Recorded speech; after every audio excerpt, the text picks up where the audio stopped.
one of the real standout buildings on Mackenzie Avenue, its real community icon is the Roxy Theatre. And the building itself was built in 1905 as Lawrence Hardware.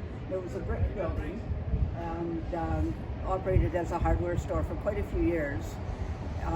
In 1938, the local theatre that was on First Street East burned down, and they made the decision to convert this building into the theatre. So this has been a theatre since December of 1938, and they transformed the facade into more of that Art Deco look that was popular in that style. The original name of the theatre was the Avolie. The owner's name, it was Warren Cooper. His wife was named Olive.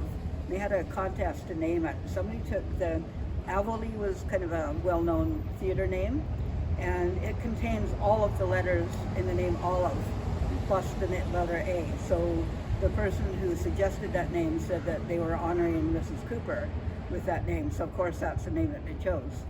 And it was the Avolie until 1959 when it was renamed the Roxy, and it's been the Roxy ever since. And from a short period in the 80s when it was out of business, it's been in operation. And of course, we're going to reopen now that the COVID restrictions are lifting again.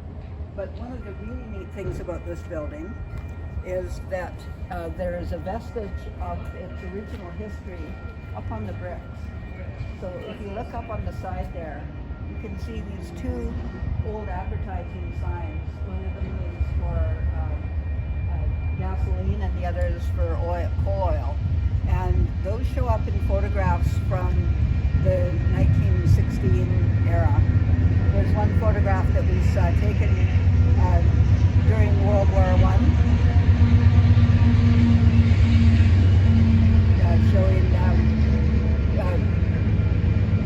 soldiers marching up the street, and you can see the signs clearly in that photograph. So they're well over 100 years old.